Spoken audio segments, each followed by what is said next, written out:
Welcome. This is Celestine Star, and I'm here with Laura Eisenhower, and we're so excited to have you here, Laura, to speak with us today. We're going to be talking a little bit about the Mount Shasta Summer Conference that's coming up in August with Robert Potter and a bunch of celebrities, luminaires of the time. And then we'd like to dive deeper into some of the aspects of consciousness winning over the war of the programming and some of the dark energies there.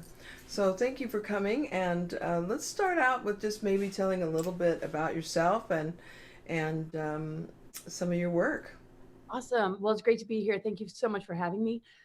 Oh man, I felt something coming into me since childhood. Just a lot of stuff I was processing. A lot of it was triggered by the fact that I was in this family, the Eisenhower family, and I had a lot of close contact with Eisenhower as a spirit, and so much more was opening up as far as what this window period is all about. I felt like I was being prepared for this particular window period, which some call an ascension window, but it's otherwise known as a stellar activation cycle. It has a lot to do with the planetary body and where it's currently located in alignment with the galactic core of Andromeda, which is helping us to really repair our DNA and activate the parts of ourselves that have been dormant on a DNA level and also in our galactic chakra. So that's always kind of been a focus.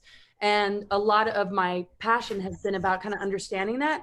I never was a good student, but I was always wanting to answer questions that were coming through or validate downloads that were coming through in regards to, exopolitic type stuff, the hidden sciences we don't hear about, the mysteries of our junk DNA, what true soul alchemy really is. And then I got, really into metaphysics, astrology, I Ching, and I'm just kind of like a self-educated kind of person. And a big part of my path also is, my passion really is to free us from the 3D holographic time loop, the false archonic systems, and military industrial complex, and bring and shed light to things that took place in Eisenhower's administration that we don't hear about, and what took place and over the course of our galactic history and even recently that has put us in the situation we are today. And so understanding dark agendas, New World Order, and the different tactics going on has been a huge part of it too. And I do have a big passion about the Gaia Sophia energy, Mother Earth, the Venus transits. But so I kind of like have a pretty wide spectrum of what I like choose to put attention on to connect dots so that, we can maybe find some wholeness and get activated and not played anymore, because we have so much potential that we really need to tap into it, particularly in these times. But one more thing, a big part of my background is wilderness expedition leadership. So just being real close to nature and just really feeling like I could communicate strongly with, Mother Earth energies.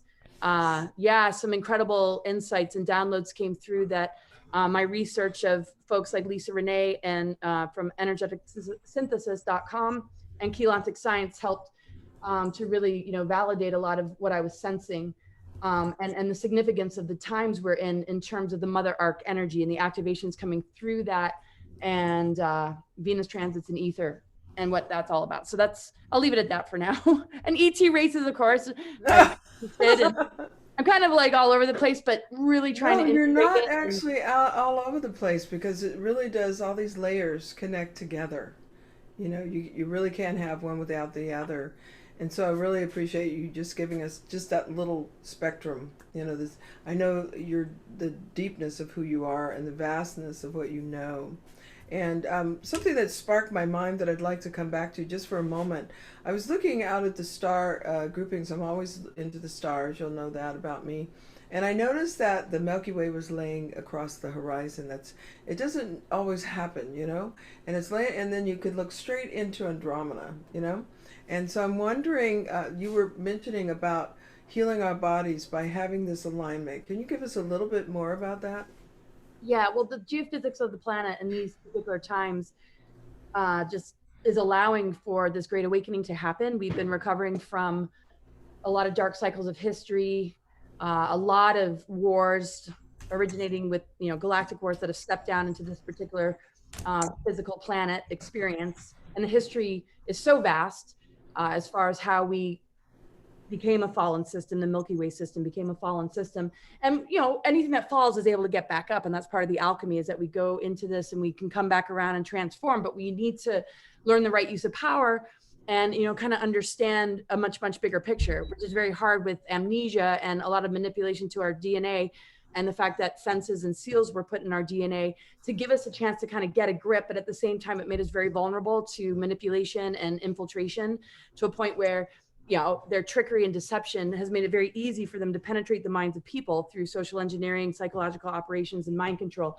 So the origins of that are very much, you know, around the collapse of, you know, Atlantis, and how, you know, these like families and hybrid bloodlines became sort of covert and hidden, as far as the way that they were sort of operating behind the scenes and manipulating the course of the human experience through dark technologies, creating artificial timelines and just everything kind of artificial that kind of pulls a person into the matrix without a person really being able to find their center. And of course, we all have that opportunity. So I go into that a lot. You know, what that takes, I mean, it's a very organic experience. It's just like self-honesty, the dark night of the soul or whatever, and just checking oneself. But yeah, so this vaster history with the cataclysms that took place and the different wars and manipulation of DNA, we weren't in balance at all for quite some time.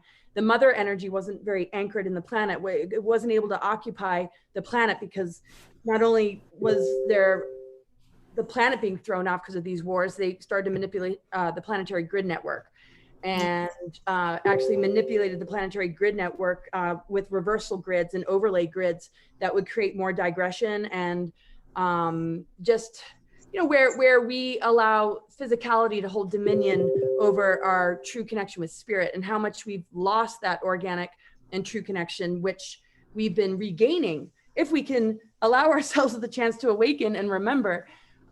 So it's sort of like if you were in a car wreck, it's going to take a while for the physical body and the spinal column and everything to come back into balance. So on a planetary level, it's very similar, that in this particular window, which is also the end of the precession of the equinox cycle of 26,000 years or so, that we have this opportunity to kind of move through these gateways and experience a higher earth energy. But it can really only be done within ourselves, because ultimately we're a replica of this greater creation, and we need to win the war on consciousness within ourselves. We need to get a grip on, you know, these programmings to begin to access these greater and higher realities and potentials for it to be reflected back to us. And it doesn't mean it's going to be an easy ride, or that we're not going to witness other timelines, or, you know, I mean, a lot of us are here to, you know, assist others, to help them to find that alignment so that they can experience true sovereignty, and we can come together in a unified field with that intact, so that we're not just following some mind control sort of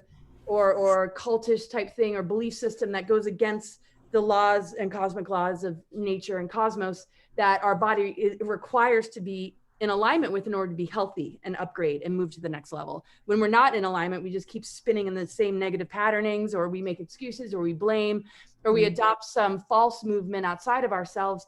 And we're constantly, you know, being sabotaged in that way. And it's time to just realize the games that are being played, and that it manifests through many, many different avenues, including New Age and some of the, so.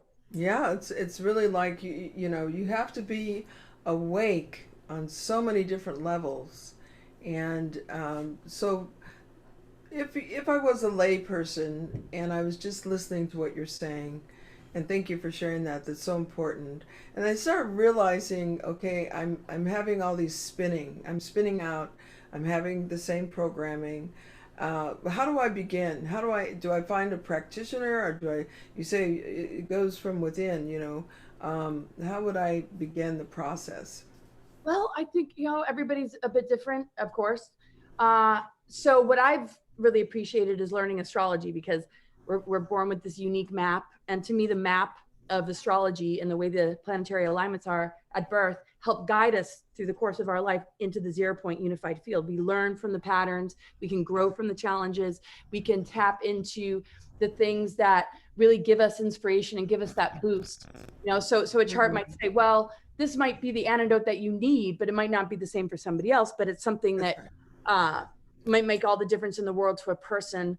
And it could just be a choice about a boundary one has to have with a family member, really looking at ancestral patterns and where they've been passed down, where one has been, programmed, and how that has maybe fallen into a level of unconsciousness. So it can help kind of unlock what we might not even recognize we're spinning in. A more conscious person is going to pay a bit more attention and maybe use creativity or writing or art or music, and all sorts of things to unearth, these hidden treasures in a much more maybe easy way, where some people might feel a lot of trauma and blocks, and they might not think they're creative and might not want to explore that part of themselves because they might say, oh, I'm not an artist, I'm not musical, but that's not true. It's just maybe an atrophied place that needs some exercise. And once one starts to flow with that, we can integrate polarity, and we can begin to experience the fullness of the 12 signs and not just be limited to what we are born with, because we're here to help switch each other on. And so when we come together, somebody who might have a predominance of earth energy might really gain a lot from being around somebody with a lot of fire. It might just be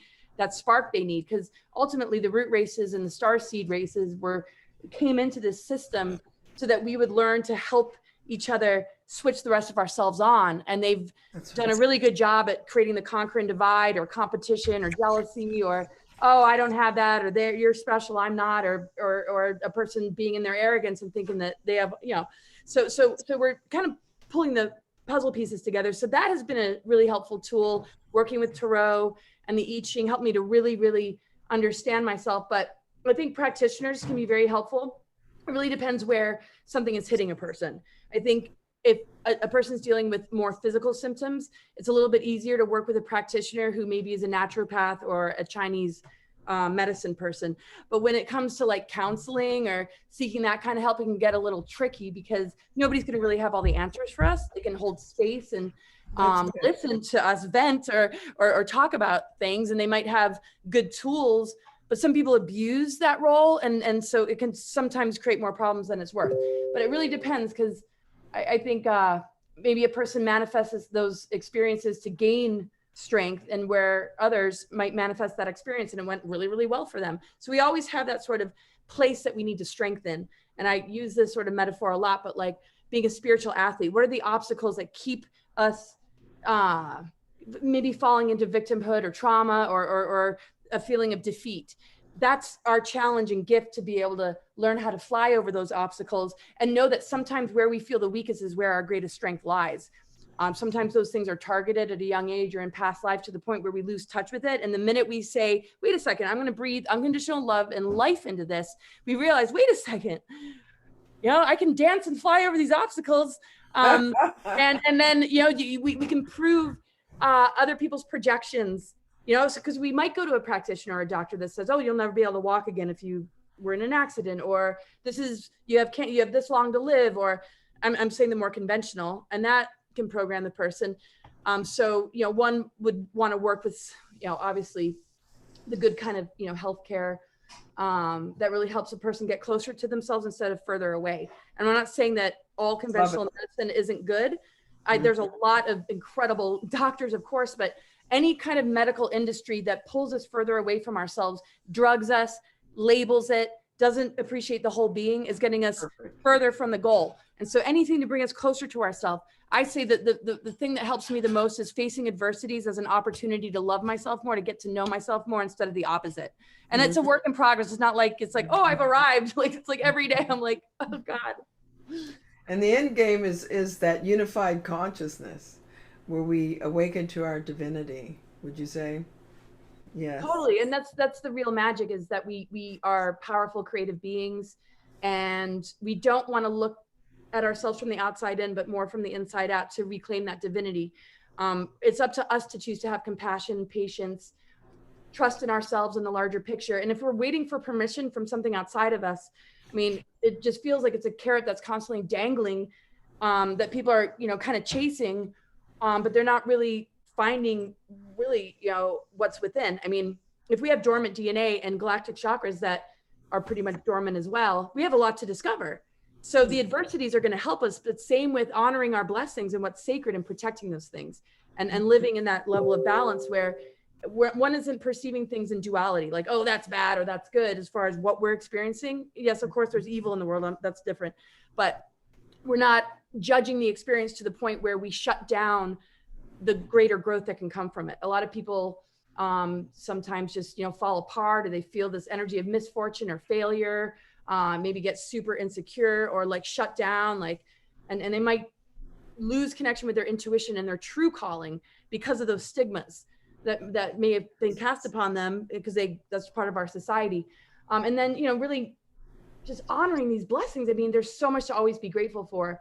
And I just feel that as we're elemental beings, and I talk about this a lot in my presentations, that the nucleic acids of our DNA are elemental: earth, air, fire, water. The mitochondrial DNA connects us to ether, and the fifth element connects us to our voice, our fifth chakra. So we need to use words that shift energy in our favor, and be very, very careful of what we're energizing and how we're sharing information and how we're treating one another. That to me gets us to the next level of this greater earth experience. And if we can master our thoughts to be in alignment with truth and our higher awareness, that energy comes into our system and literally heals our inner elementals: earth, air, fire, water, which we can see on the planet have been very targeted, attacked with chemtrails, you know, radiation in the waters, you know, war with the misuse of all the elements and contamination of the water energy and all those elements.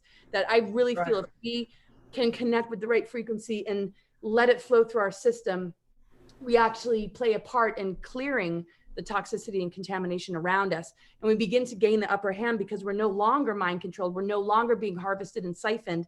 Our life force, we are able to contain within our own being. And we can, you know, obviously we have to have boundaries, but, and be grounded so that we can get the activations that the earth is bringing us. And same with cosmic forces coming from the galactic core to rebuild our DNA architecture.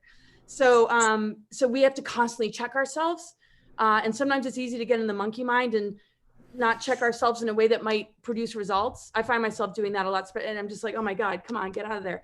But I really do feel that this purification type of energy that is able to upgrade us is a vibration of like love and truth, and being okay with being yourself enough to be willing to accept anger and sadness and pain and grief and breathe love into it instead of judgment. And I think that's where we lose ourselves, is we either judge it or we think somebody else can fix it. But I think other people can help support us and give us great ideas. But ultimately, to me, this is a time of great discovery, and we need to take upon the challenge, but not be afraid to ask for help. But hopefully, you know, to hold the intention that it's going to be the right help, and just be very discerning. We have to be very discerning. You know what I loved about what you just said? It was giving the awareness that we can rebuild our DNA. And I do a lot of inner healing, inner work with people. And I take them into the core of their DNA, and I show them how, when they're letting go of programming and such, they can break the bonds and reset them. And so people just, when I'm taking them through the process, it's a natural instinct for me and for them to break it apart, put it back together, use the golden light, using energies and light to formulate and make things different, and to begin something new and transformative. So I love that you actually mentioned to people that they can repair their DNA, reset it, and free themselves even in that way. And I love bringing the elemental aspect in. That to me is very, very important. We've lost touch with that. I teach it privately, you know, about the connection between the elementals and things like that. So I'd like to also connect that. How do you utilize, and I really appreciate your work, and for anybody who's interested, please get an astrology reading with Laura. I mean, she's going to take you home with that, but I want to know how you connect the third eye. Like I teach, you know, manifestation through envisioning, like to envision something, to know it in your heart, to really feel the need of that, to manifest it in your life. Can you tell us your thoughts on manifestation and visualization and things like that? Oh, yeah. It's incredible the work you do, and it just, oh man. And that's so where it's at, as far as how we can, you know, how a person with your wisdom and knowledge base can assist a person, because that's really where it's at. To me, the integration process and the manifestation process has a lot to do with what are we allowing in, because we're creative beings. So we all have the masculine and feminine. So we can look at the feminine energy as like the creative cauldron, the womb. You know, it's like the soil of the earth. So it takes in seeds, it takes in energy, and it gives birth to it, or it participates with it. It nurtures it. So what if it's filled with fear and propaganda and false narratives, and we're allowing those seeds into us? We're going to be linked into this artificial system where we're actually enabling something we don't want. And we're kind of fighting against something that we don't really have to fight against. We have to like protect that space and cut the cords and say, wait a second, where am I in agreement or in some sort of relationship, or whether conscious or unconscious, with these kind of energies that might make us feel very zapped, very drained, maybe not well. And sometimes, you know, there's going to be physical symptoms when we're moving through a transformation process, but we're going to get more unwell if we don't complete that transformation process and we allow ourselves to get kind of caught in the birth canal, or, and I kind of say this redundantly a bit, but, you know, where we literally allow our thoughts to build a prison wall around the cocoon. When we're about to emerge, we turn the other way and we're like, no, I can't.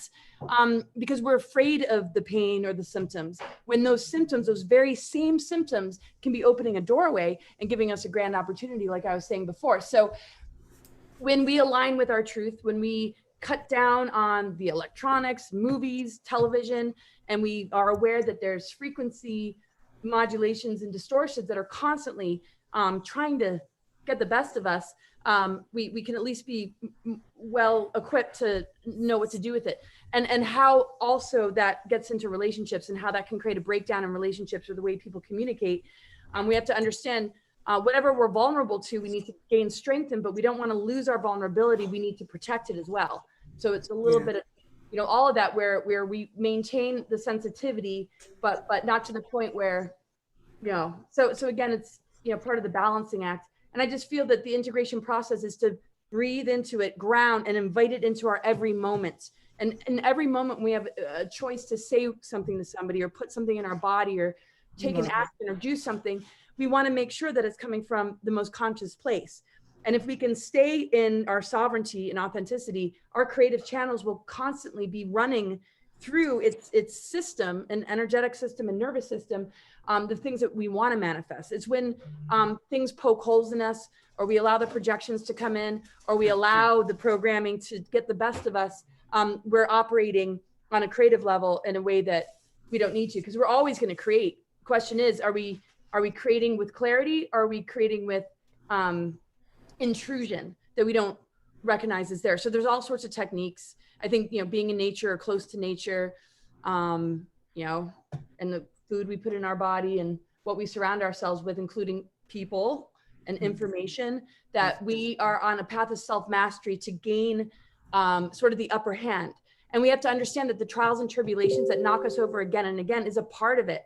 I mean, the lowest octave of Saturn is tyranny, control, and enslavement. The highest octave is self-mastery and becoming a teacher. So in order for us to get beyond the control system, we have to take more control over our creative energy through, you know, what we expose ourselves to and the words we choose to speak. Because if we're doubting ourselves, or we're speaking, you know, we're not really going to get anywhere. So I kind of look at like intention like an internal GPS.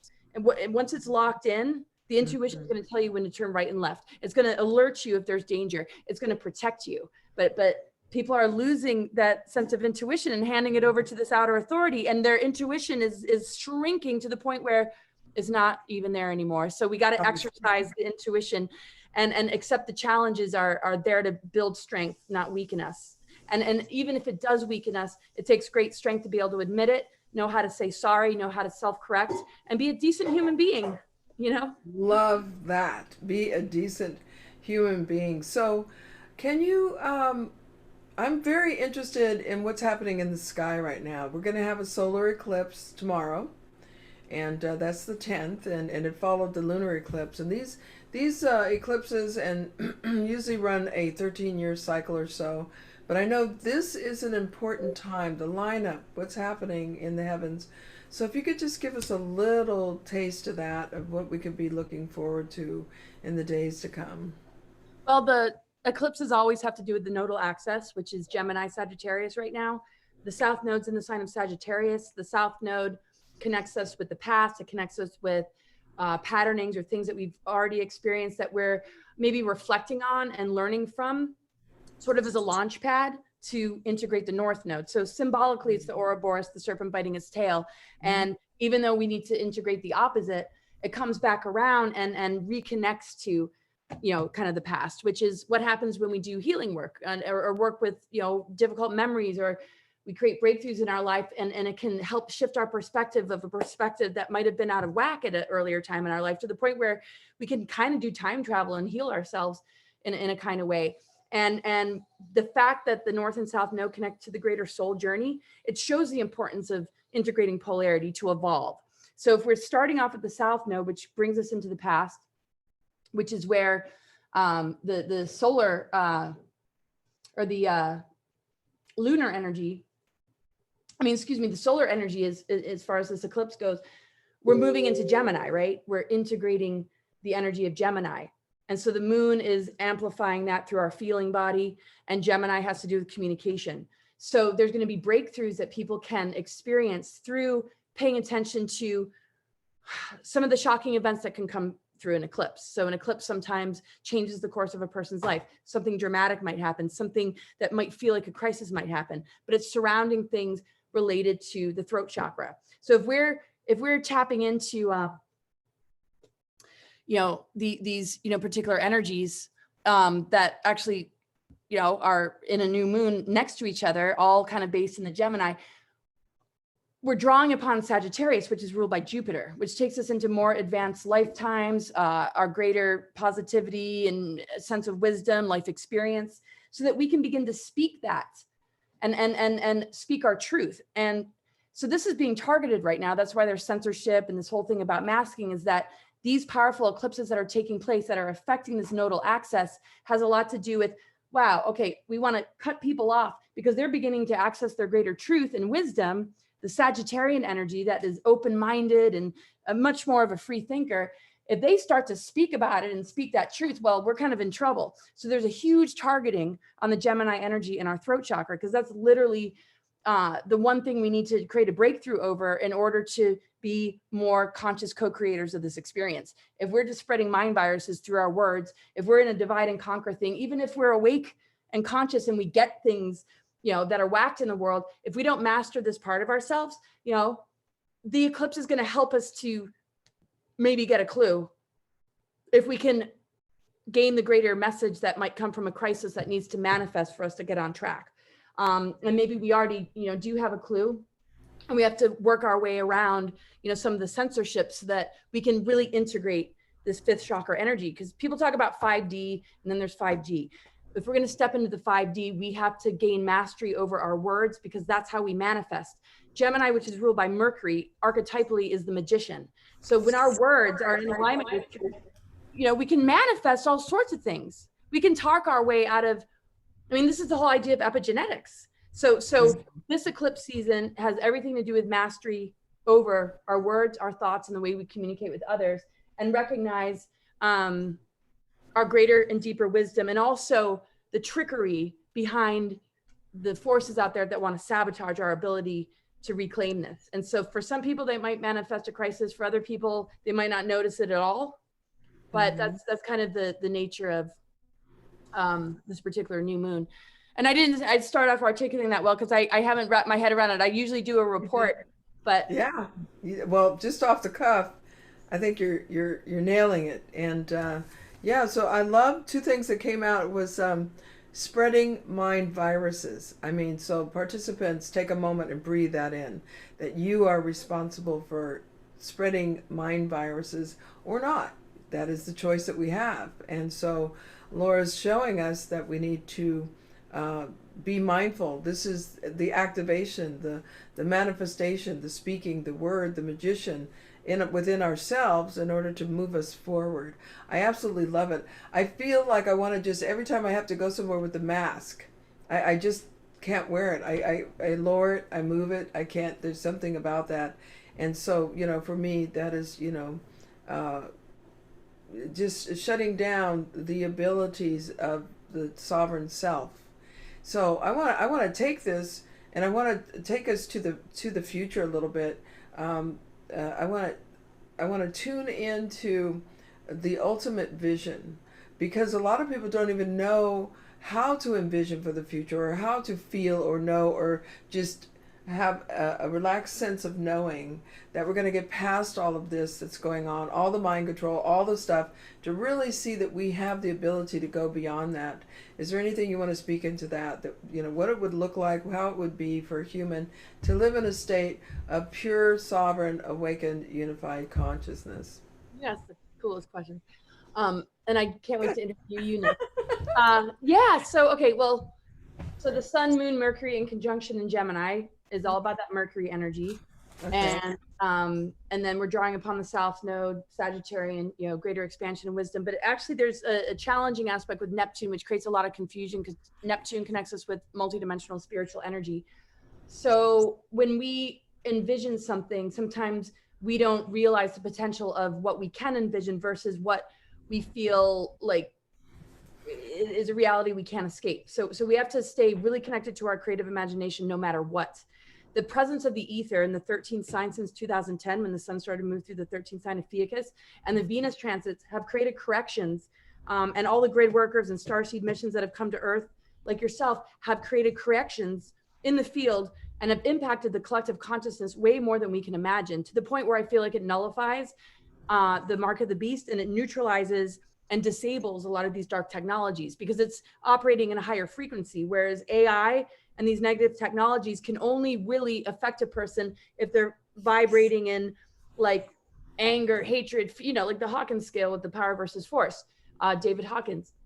So they literally use these programmings and these psychological operations to drop our vibration to a point where the AI can infiltrate and entrain us and mimic us and keep us in the loop. Once we achieve mastery over that, then we've gained creative freedom, and we can, this is why I say the term global alchemist, we can literally turn the lead of this human experience into gold. We can perform miracles. We can do things that we don't think are possible, that nobody in our school systems, or very often none of us are exposed to the kind of guides or parental forces or units or teachers that can help remind us of this. These kind of teachings got wiped out. And it all comes back to the self of what we're capable of. So if we can turn lead into gold, and we're talking like heavy metals, we're talking nanites, we're talking AI, all that kind of stuff, we have to gain a grip over where our frequency is, because the physics are different when we're thinking in higher dimensions, to the point where we can alchemize and transmute what we can't do in this sort of lower personality matrix, where we're just constantly getting stressed, or we're just absorbed in the news, or we're reacting to everything outside of us. It's like we need a break from that. It's good to observe it and be aware of it. But once we, really get a grip over our thoughts and we create visions for ourselves, is no different than an artist who has an idea of what it wants to paint on a fresh canvas, and it's going to paint it. And maybe surprises will come out. Sometimes I paint and I'm like, I don't know what the hell I'm painting. I'm like, oh, it looks like a horse, or all right, that's going to be a horse. Like I didn't know what I was going to do. I just kind of started scribbling. So to me, that's kind of sovereignty is choosing and staying devoted and consistent to whatever dream or vision is a part of what inspires you and what you're passionate about. So that keeps our creative energy engaged. Because when it's not engaged, it gets stagnant and makes it very vulnerable for things to just kind of come in and be like, oh, let me take a piece of that. And if we're unconscious and we're not empowered, something else is going to try and gain the power and run us instead of us running ourselves. And we are able to step into this. And I feel we're going to turn around a lot of what is breathing down our neck that seems like really crazy, because the Venus transits, if it forms a perfect pentagram in the sky, the orbit forms a perfect pentagram, I feel it's correcting the inverted pentagram of Satanism, and it's allowing this greater circulation, which is also proven by the fact that when the sun moved into the 13th sign of Fiacus, we're getting activations that weren't as accessible before, like we talked about with the galactic cores and Milky Way and Andromeda. During like November, December, we are able to connect with this ether energy, and at any time really, to really clear this from our system. And we have to know and trust our capabilities to be able to clear this stuff from our system that a lot of people are like, oh no, and because anything's possible. And we have to remember that. And I feel those that are witnessing friends and families, members making detrimental decisions, that we can assist them as well. And it's going to open the doorway for a greater, more benevolent disclosure instead of fake alien invasion and the lesser disclosure that's going to keep us, humans in a state of fear. And some will choose that route, and that's fine. But this greater process is going on right now. It's happening to us internally. It's happening on a cosmic and earthly level. And it literally, I feel, is nullifying the capability of this dark agenda to have the us. I hope that. Yes. Yeah, you did. You brought us all the way there. And the realization that when we're in those higher states of vibrational frequency, and you say we nullified, and that's a good place to be, because being in the center, being neither dualistic in our mind and thinking, being in that center, that opens the field for us to be even more free, to awaken. And I love it. And you mentioned a little bit about the fake alien agenda. Thank you, because we're really looking at that. I've been speaking very loudly into those who feel that they have the right to manipulate the whole of the species, because there's so much communication. The media goes around the world within seconds and minutes and hours. And so I spoke into just recognizing those people who are coming out, who have been assigned to give the manipulated words, to block people's understandings of the truth, that they are on record for being witnessed, and not to think that there are not 5 million of us, which we meditated on May the 5th of last year, or the 2020. There was 5 million people, I think it was 2019, meditated at the same time, and the Schumann resonance went up so high, So I'm saying, we're watching what's going on, you're being witnessed, and the species is not yours. The species belongs to all.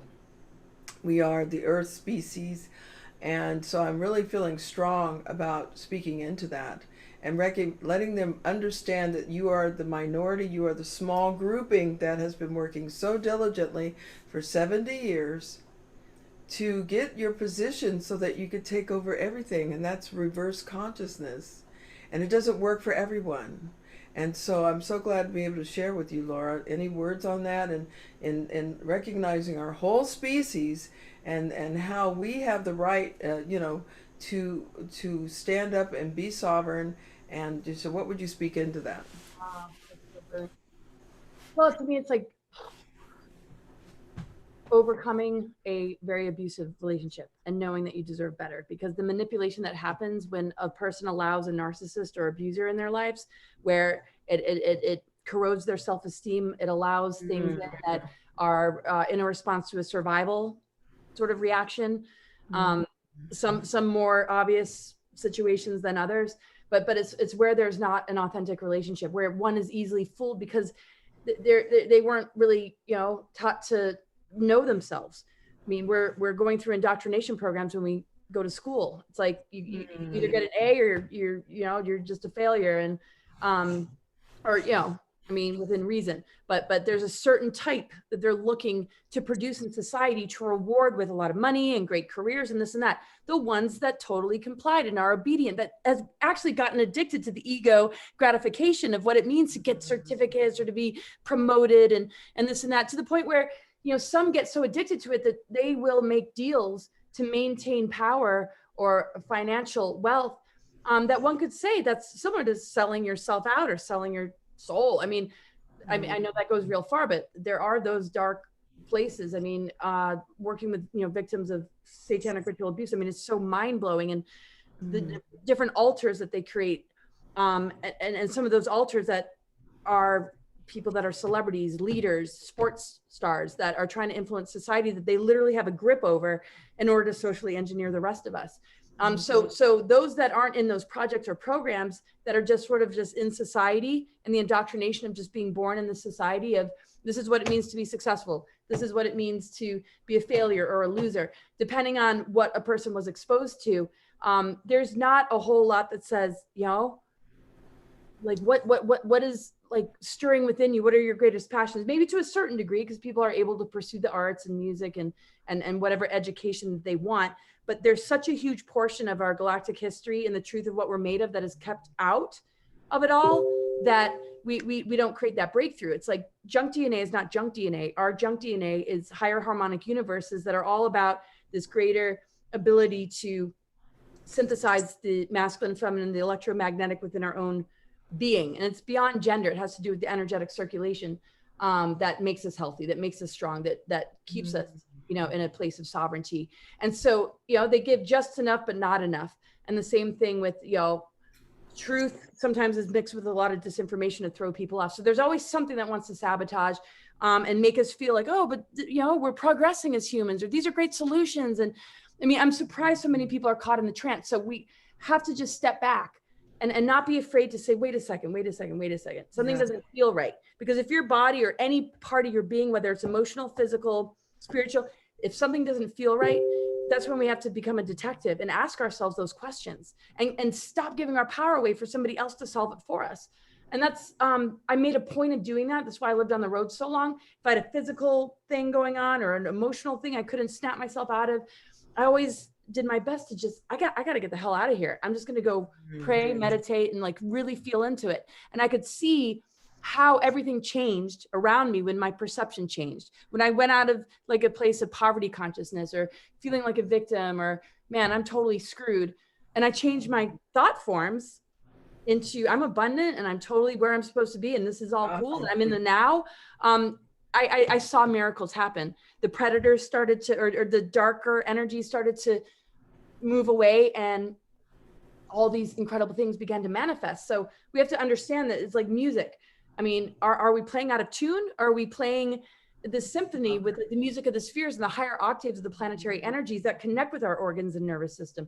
I don't even think I'm answering your question anymore, but It's perfect. You know, it just one thing flows into another, and it's absolutely perfect. We are like the harmonics, and we work a lot in frequencies. I've been pushing out and making people aware of the different frequencies, doing voice analysis where you can actually tell what's going on. I mean, that's the bottom line. You know, your voice is registering. It was very interesting. I did my voice, and it said I did C 20 times, and just explaining to somebody that I liked my home.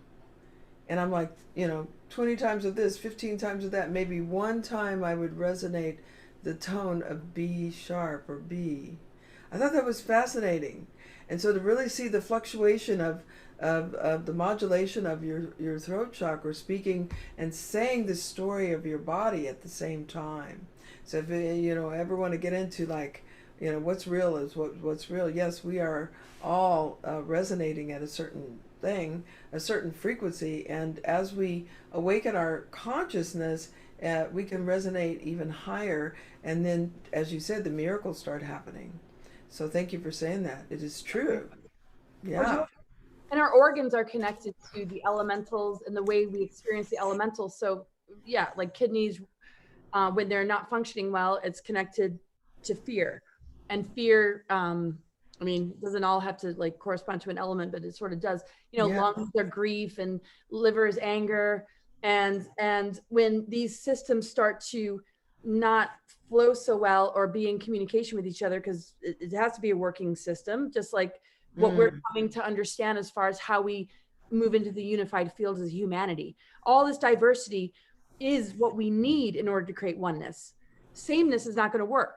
Our lungs don't want to turn into the liver. We need our lung. We need this diversity, and and the web of life requires diversity to support ecosystems and to support us as humans. So the diversity here on this planet, skills, talents, and the rest of it, whatever starseed races or whatever whatever we were born into and whoever we are, this diversity is the most beautiful gift ever. And they're literally seeking to pit us against each other, which causes so much stress in the system, because our systems and nature can't work based in that. It will shut down and not function. So to me, that's a lot of root of illnesses, a lot of these hidden mind control programs, a lot of traumas from past life that literally get stored in our organs. We internalize so much stuff.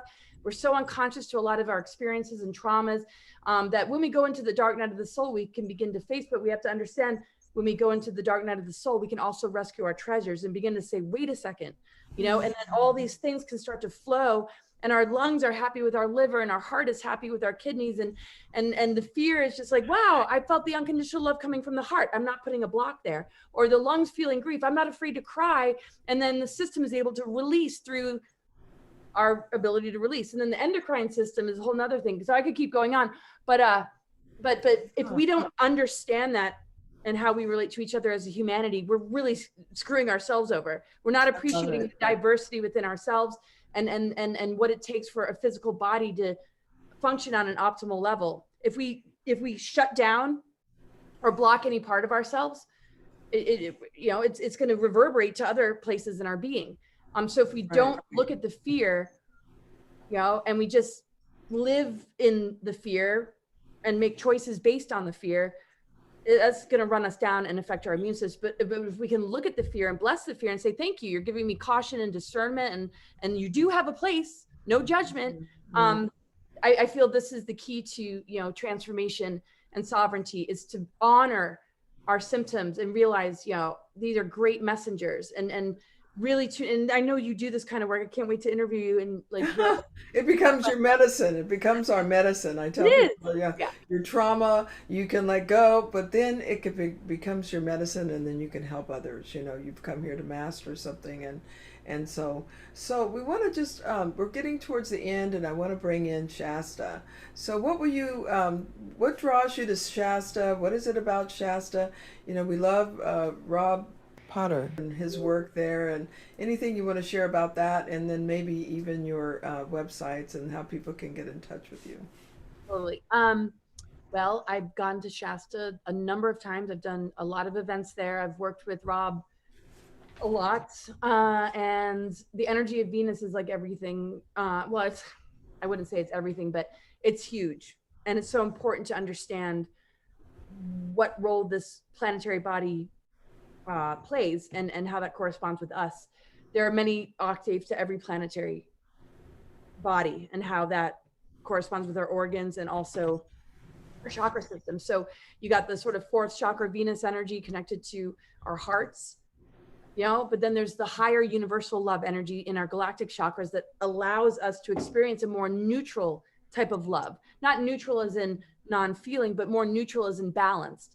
And there's a lot about what these corrections with the Venus transits represent, where the fourth chakra is probably one of the most vulnerable places for astral parasites and attachments.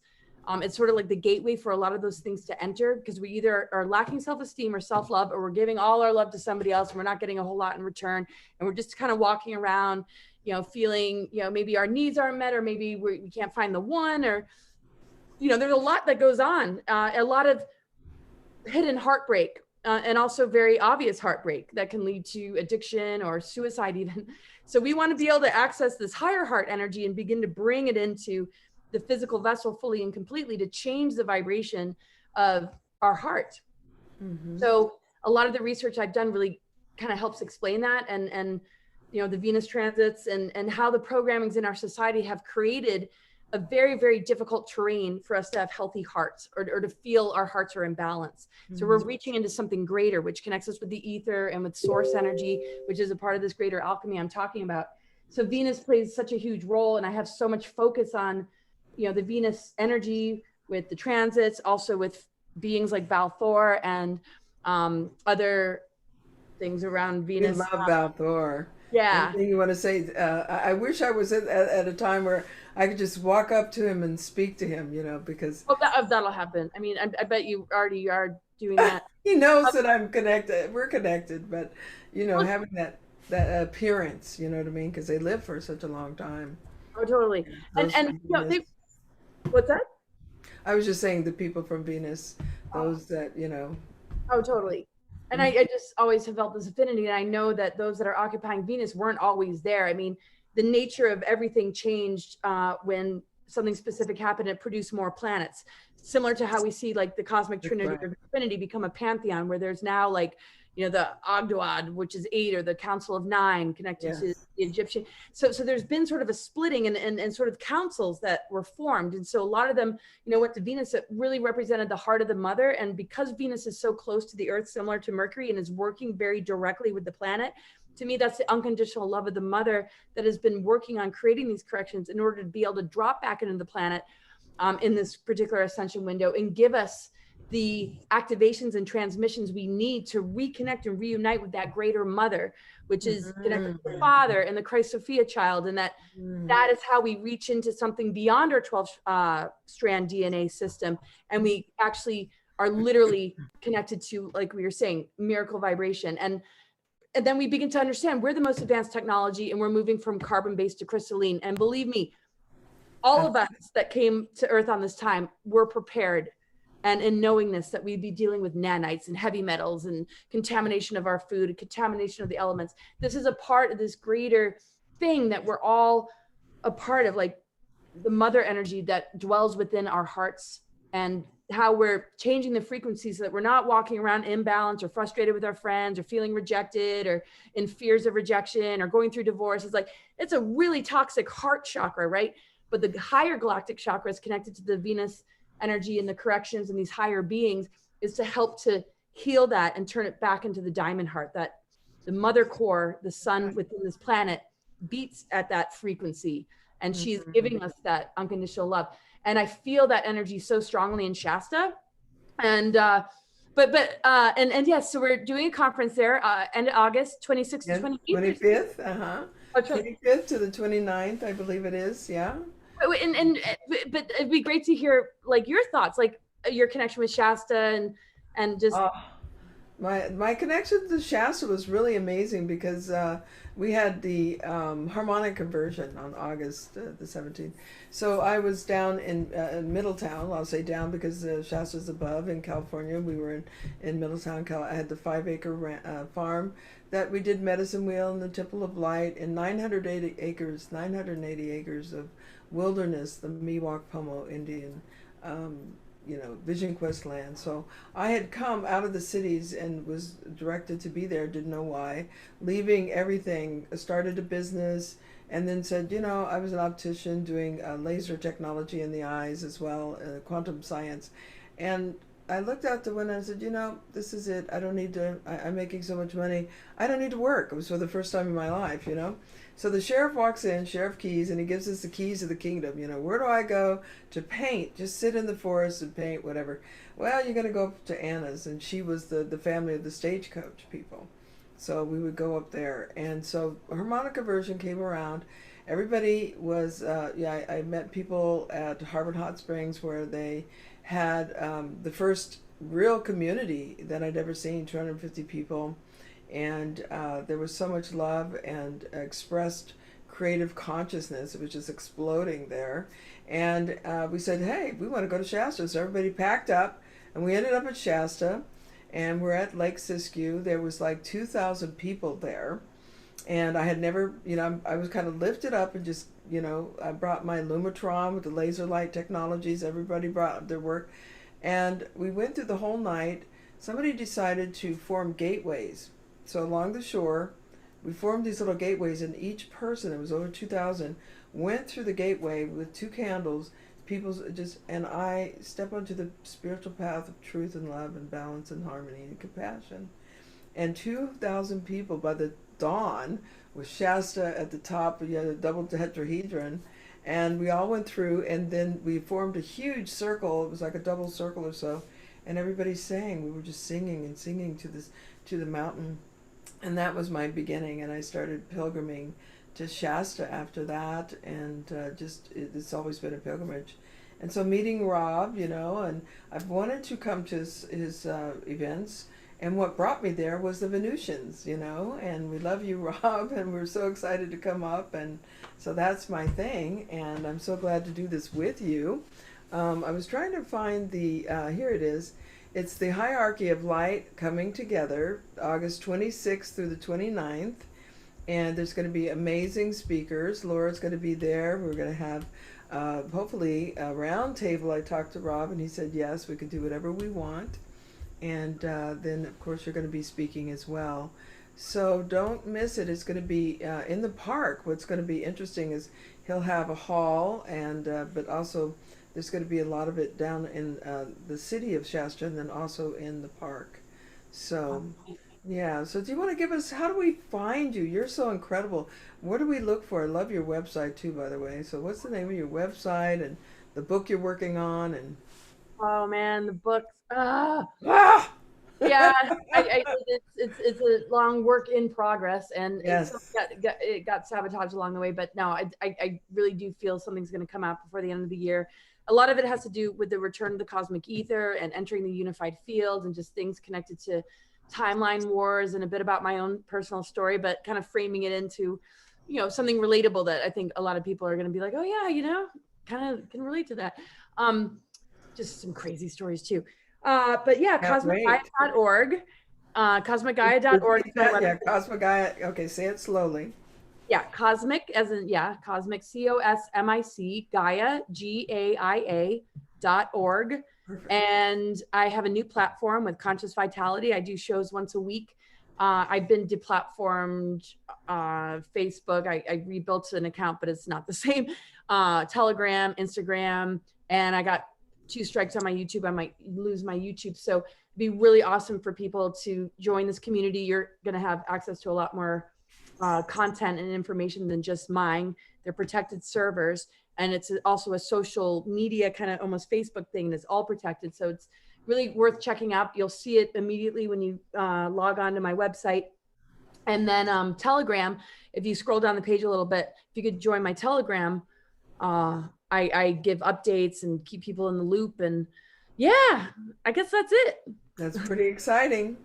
So there you have it, and we thank you, Laura, just bowing in praise of your, stellar emanation in this world. And any way we can give you support and just our love and send it back to you because you give so much out. We want to send it all back. So everybody give her the little twinklies and the love because you are a diamond. You are a pure diamond in the world. Thank you so much. Aww. All right, thank you so much, and we're gonna just tell everybody to tune in, and we'll see you there up at Mount Shasta Summer Conference 2021.